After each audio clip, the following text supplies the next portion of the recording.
Welcome to our very first episode of Season 3 of Biomedical. Today's episode is called Keeping Up with the Biomeds. And we're kicking it off with our incredible guest, Cylindra, the Vice President of ISBS. If you're a biomedical science student at our uni, you've probably heard of ISBS. But today, we are diving a little deeper, and we'll be talking about what the society does, and what it's like to lead it, and what you can look forward to this season. But before we get into it, let's give our guest a moment to introduce herself. All right. As you guys know, I'm Salindra, the vice president. I'm currently in my final year. I'm currently working on my FYP, my final year project.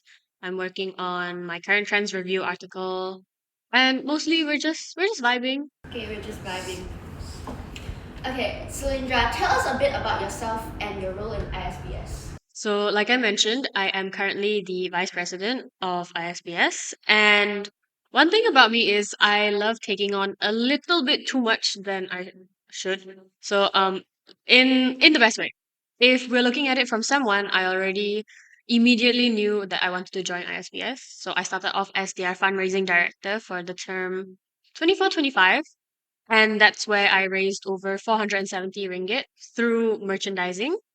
And after that, I stepped into the role of vice president, which is our current term this year, where I now help set up the direction of the society as well as support our committee, like our episode today, as well as coordinate our events across our cohorts, along with our president, Wendy. This sounds impressive, and yeah, let's continue with the next question. What drew you to the society in the first place? Honestly, I think it's mostly what we all feel when we are freshmen, like in Sem 1. We all just want a community when you're entering a new uni, a new environment. Finding your footing is everything. And the best way to do it would obviously be finding clubs. So that we have so many clubs here. And one of the clubs that I noticed was ISBS, and it's an academic club, which is different from like sports club we have, the other extracurricular clubs. And to me, like it brought together like all the biomedical science students. And I've always liked event management. So taking that into consideration, I decided to apply for the first batch of applications when we were applying. We were all looking into the positions, and we only had a few, like the ones right now: podcast, fundraising, EMAG. So I decided to take on fundraising. It has like we're still on kind of a good way on developing the like very good of clubs, and just to start off for those who might not be familiar. Yeah. So what exactly is ISBS and who is it meant for? ISBS actually is the IMU University Society of Biomedical Science here in IMU. It was established in 2017, and it's an academic society, like I mentioned. And if you're a biomedical science undergraduate student, you're automatically a member of the club the minute you enroll into IMU. It's a space for you, whether you're finding your footing, like I mentioned, or if you're looking for leadership opportunities, networking. Most of us, we run a range of events here. So we have Biomed Night, we have Biomed Week, we have SJN. Mostly, we just try to make a community here. And we also do academic publishing. So we have published an e-magazine yearly for a few years now. So, what would you say is the main mission or goal of ISBS as a student society? I think as a student society, like our goal here is to create a community. So for all biomedical science students, regardless whether you're a junior, you're a senior, you're a super senior or an alumni, you're still part of ISBS and you get to connect with each other outside of the lecture halls, you know? We have events, like we mentioned, and it is to build the knowledge that we already have. It is to strengthen your social skills. You get to integrate your academic and social experiences together all with the help of our lecturers, of course. They're always there to support us. So it's in a way you get to just utilize that knowledge you have in biomed that you wouldn't really know where else to use if you don't use it. Yeah. So let's talk about Biomed Week. So many things and exciting activities happen during that week, but what happened behind the scenes and what do most people not see? I think the essence of Biomed Week is obviously the people who are working it. So we had the first collaboration between the juniors and the seniors. So it was very refreshing to see how the interaction went. Um, I think that was the freshest thing we saw. Like it was one way, like you could say like the setup was different, the communication was different because we had different timetables, right? Like you guys were in sem one, we were in sem three, so we were just trying to assimilate and also get to know each other while we were handling the event. So Was it stressful? I would say yes, definitely, because I was also the vice project leader on the team.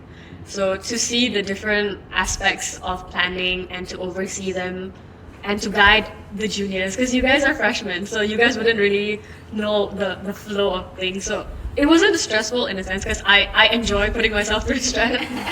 So yeah, it was good. Yeah. So I remember like, during that time I was very new and get to know a lot of seniors. Yeah, I was so happy and so excited to join this Biomed week. Yeah, so it's easier to get in touch with all the seniors and including the lecturers as well. But other than this Biomed week, like, I heard like there are other activities like Biomed night. So can we talk about Biomed night? And this Biomed was such a highlight for this for the club activities. So what was your favorite moment from that evening of the Biomed night? Okay, Biomed night. I was also the project leader, vice project leader. My friend Nicole was the project leader, and we basically tag teamed the entire event. So whatever she says goes, whatever I say goes. I think the highlight of the event was actually sitting back and watching like all the people we invited because we didn't have big expectations. Previous BM night was in Day One Chancellor. We had 18 juniors join and like probably 10 seniors at the time. And it wasn't a very social event. It wasn't like the social event of like the semester or anything. So for us to change such drastically, like we changed the event from something so small, so localized to something so big to having over 110 people attend.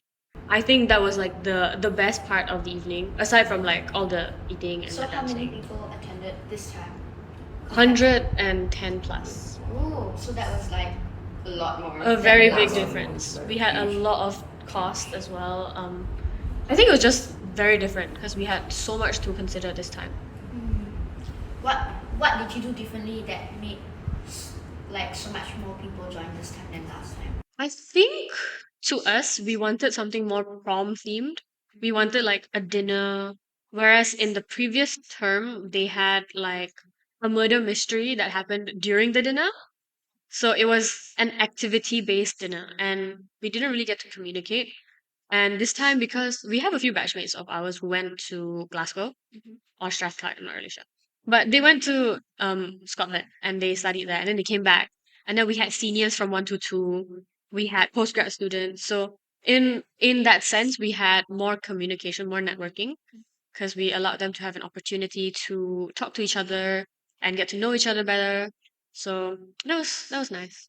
What were any unexpected challenges or funny mishaps that stood out from any of the recent events? It can be anything. It can be from like whatever event that happened so far. Well, we've had Biomed Week, we've had Biomed Night, and I think no Biomed Week or Biomed Night event is complete without last minute work. So, I agree. so I think like one of the key moments of Biomed Night was the floral arrangements. So as you know, we don't really have a lot of funds. Like we try to self-fund everything, and when you self-fund, you tend to do things last minute because you need to buy them yourself. And one thing that we bought ourselves was the floral arrangements. So we had someone pick them up from Pasar Seni. It was 5 buckets of flowers, Whoa. and they were assembling it in our student lounge. And then after that, they had to transport it to the venue, which meant like our project leader Nicole, she had like 4 buckets of flowers along with her dress and her get ready stuff, and the foam boards and all our decorations in her car. And she was just driving flowers around. So quite the experience, I would say. Quite the She experience. was the florist. Well, in theory, in theory. Oh my god, you heard like this so many things to do like when you are engaging in such a club and then we hold a position in this. But beside that, we have we have academic ongoing as well, right? Yeah. So how do you like balance your academic workload and in between this club and the academic? So how do you manage your time and responsibilities as well? I think I'm like a terrible person to ask for this because I'm not exactly like your straight A student or anything. I mean, I am passing, which is like great. But I would say that like if I with the current positions that I've been holding, like as the vice project leaders as well as vice president now, and my academics, I try to prioritize my academics, but also with all these events, you rarely get enough sleep. So while you do have all your academics and your activities, you are bound to sacrifice something. And one thing I do sacrifice is time. So time and effort is really important. So obviously you have your reports coming, you have your own revision to do because you don't just go to class and you come back and you're like, okay, yeah, you know what, I'm done.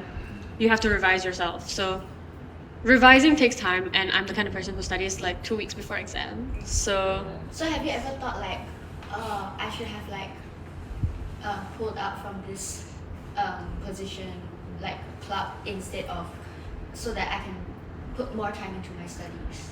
I would say honestly no. I've never thought of that because I always think of these activities as like a stepping stone or like a platform to learn the transferable skills that you don't get through academics. So yes, your academics are very important. Yes, you should study really hard, but you should also have the balance of these activities where they force you to learn how to time manage, they force you to learn how to communicate with other people and learn how to adapt to these situations, because yes, you can study, and while like studying does give you your degree, you still need to know how to function outside of academics. So technically, it's like a side skill that you Yeah. learn aside from academic, in like not what you can learn in like Yeah. classes and stuff.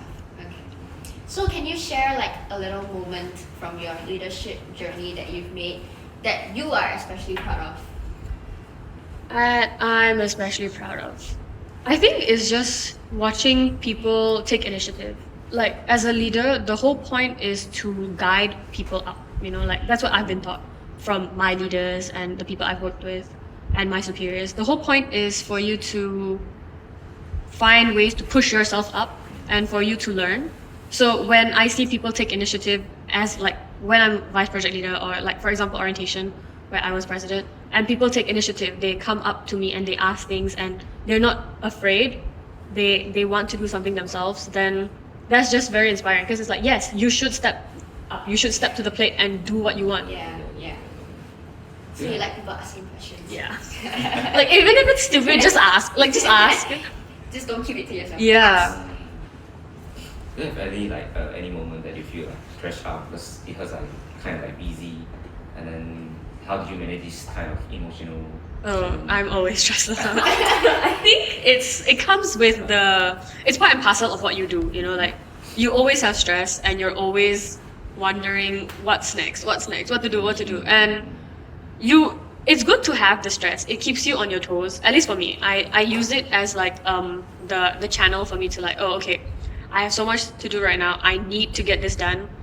I have to just lock in. So mostly, yeah, you just lock in. Do you crash out? Like, do you crash out? Oh, yeah. I mean, even during Biomed, I always crash out. So. Oh, you crash out? So- Do you crash out exams? Oh, that's like every day. Everyday thing? Oh Every my day. gosh. Yeah. So just now you have mentioned the initiatives, right? And then there's so many good initiatives from here. Say, were there any specific initiatives that you led or failed, especially connected to? Like, for example, I heard you started a culture play art competition. Uh-huh. Sounds interesting. And what inspired that idea? And what kind of response did you get from the students? Okay, so the culture play competition. Oh, that's like a fever dream. Okay, so this initially was one of the ideas that I had stepping forward during the time where we were applying for the upper roles, like Big Five. And one of my ideas was to combine microbio with art.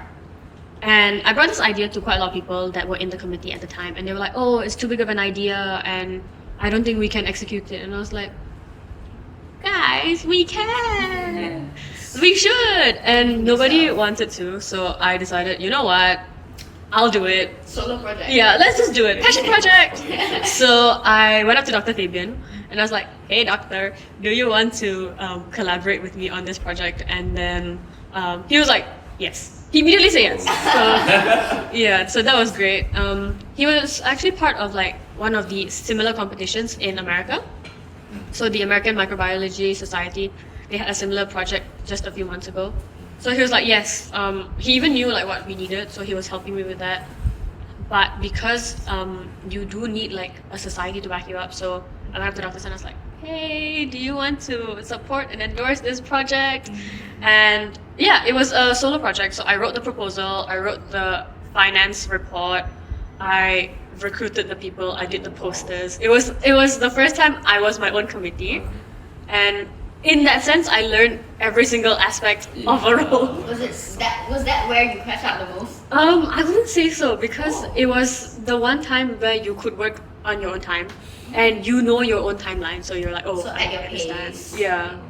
So was it like, what did you find like the hardest part in that project? The hardest part, I think it was convincing people that they can also do something artistic, because one of the things that I wouldn't say it's a stigma because people are just a bit shy sometimes, but a lot of people were like, "Oh, I can't draw, oh, I can't do this," while I was promoting the event.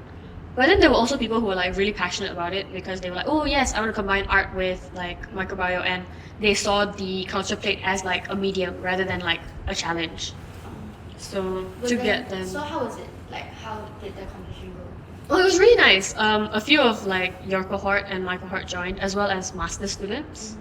So we had about 14 participants. We were aiming at 15, but one pulled out last minute. The turnout was really nice, and it was really refreshing to see the art that was drawn, because I didn't expect people to go all out. I was expecting them to trace maybe like a stickman or something, but they came with like proper murals and like the Great Wave, you know, the Japanese. Yeah, someone drew that entirely from like an inoculating loop rather than toothpick. Wow. Then what did you do? I watched. I watched. But the process, the planning of it, I did have to streak my own plates and culture my own bacteria. So I went to the research lab because I'm currently doing my FYP, right? So I found like colored bacteria. I went and scraped the basketball court. So as you know, the basketball court is disgusting. Yeah, and then we got like black colonies from there. So I don't know what kind of bacteria were growing and harboring there, but it's something. Yeah. The basketball team has to take note on that. Yeah, it's a bit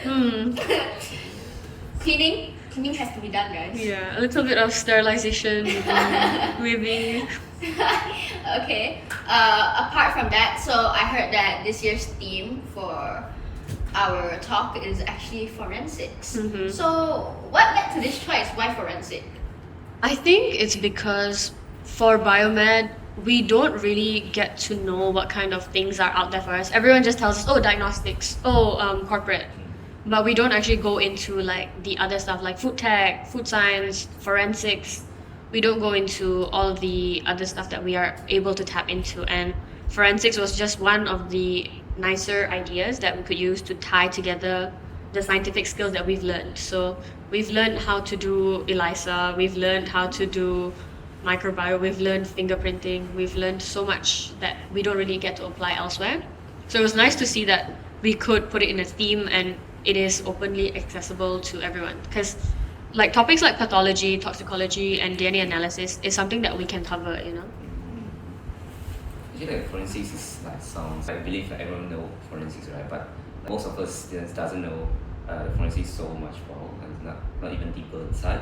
So I know like how is forensics relevant to biomedical science students, and what makes it a good fit? Okay, so while we are biomedical science students and we're not legally allowed to be like a forensics pathologist without an MBBS, well, you can use the analytical skills that you learn from forensics. So like handling evidence, interpreting results, they are all relevant to our area of expertise, which is diagnostics and research. See, we're still circling back to diagnostics and research. So again, like I mentioned, the pathology, the way a crime scene is set out. Like recently we had a crime scene workshop, right? And we were able to identify, oh, this is the type of blood splatter, or this is the type of grid that we use. So while you're not the one operating on the body like an autopsy, you're still in the scene, you're still within the field of knowledge where you can learn something. So like, besides forensic, were there like other themes that you guys like considered before deciding this one? Was it?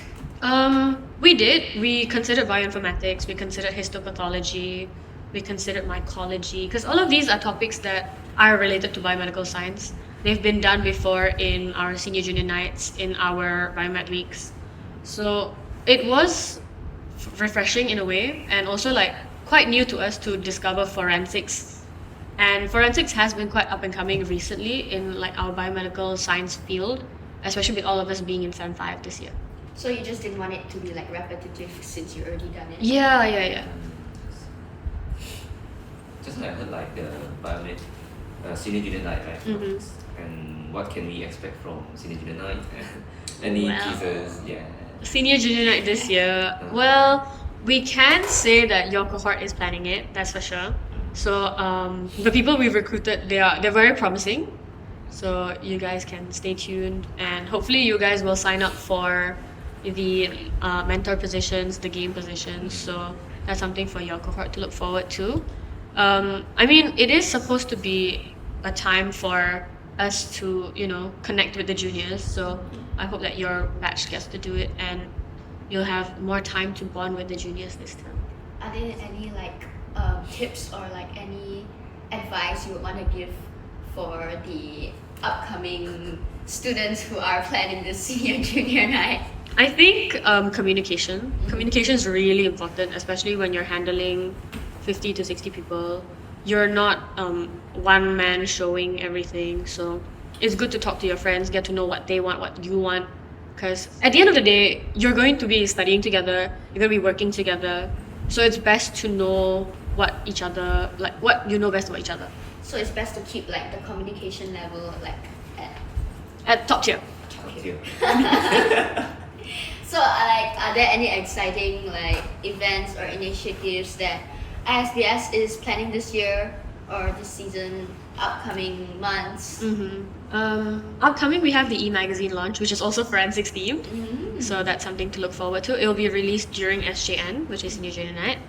And since we're coming to the end of our term, we'll be having our annual general meeting soon, where we'll be releasing the new batch of ISBS committee members, so batch 25-26. So are you excited about the new committees? I would say I am. I'm looking forward to your cohort stepping up, because your cohort is a little bit introverted and a little bit jaded sometimes. So it's nice to see who would want to step up and get out of their comfort zone. So for students who want to be part of the team, what kind of roles or opportunities are there to give them? Okay, for the senior batch that's incoming, there is obviously the presidential role, there is the secretariat role, the treasurer role, as well as the event manager. So these are the big key roles that you would like to see on your CV. But we also have podcasting, we also have EMAG, we have designing and socials, we have fundraising. These are for the juniors. We want them to have the experience before they step up into these big positions. Like we said, like our core is like a bit shy. Yeah. It's like introverted. So do you need any prior experience to join the committee or take on a leadership role? I think experience is secondary to initiative. So once you have initiative, you're willing to learn, the experience comes along after that. So even if you don't know, just apply, just try. Because there's always people who will guide you. Yes. And eventually you'll learn to gain experience from it. So even if you don't, just try. And you can make as many mistakes. Yeah, because you're in uni. You're not going to, you're not at work yet where everything is on the So line. you just learn along the way. Yeah, you learn as you go. Just learn. Yeah. So how do you usually recruit these people, and like how do students like expect the next opening? Like what was through like the process of it? Okay, so typically what we normally do is we just send a form. So we just, hey guys, apply. But recently, as of last year, I started a recruitment drive. So this recruitment drive took place the same time as my fundraising drive. So while they were happening together, I printed out like flyers, and I was like, oh, these are the positions available. This is what you could apply for, and this is what you'll learn in the process, and this is what you'll get. So one thing they can expect is probably a recruitment drive sometime soon once the new cohort enters. And after that, they'll be going through an interview process. So they'll be interviewed. And during this interview, as usual, they'll ask what are your skills, what can you do, what can you contribute to the society, and then we select, and then AGM. So I see you guys have been blasting out the info and the recruitment forms. So how's it going so far? We have people who are applying. Definitely, that's for sure. People are obviously interested. We're hoping that more people show up, and we hope that there's more than the regular faces we typically see from your cohort. Yeah. Some new faces. Yeah. And then finally, what kind of skills, like interview skills or soft skills or communication skills, instead, what kind of these skills or takeaways can someone expect from being involved in ISBS? I think the skills you learn depend on what you're willing to do. So if you're someone who wants to take initiative and you want to step up, then you'll definitely learn leadership skills. You'll definitely learn how to communicate. Along the way, you'll learn time management. You'll learn how to be confident when you speak and just know what you're doing. So I think aside from that, you also learn teamwork because you're working with your seniors and your juniors. So you'll be learning quite a lot of things if you're in ISBS. So are there any words of encouragement, or is there anything you would like to tell our juniors or our upcoming juniors that is going to graduate FIS to be coming to Biomed? I think it's just to do what you want. Like, if you know what you want to do, just do it. Don't let anyone say, oh, too small, too big, too hard to do, too much work. Because if you think you can do it, then for sure, you will find a way to do it, Just try. Yeah, just try. You never know if you don't Yeah. try. Okay, so thank you so much for being here today. It's been amazing to hear everything that goes behind the scenes, what you've been doing, and it's quite inspiring to see that you're taking on so many leadership roles and being able to juggle both academics and your club's activities. Wow. And for anyone listening, if you are thinking of getting involved, definitely keep an eye out for announcements and follow ISBS on social so you don't miss a thing. Follow our Instagram and you can watch us on YouTube, Spotify, and yeah, that's a wrap for episode 1. Hope to see you next time on Biomedcast.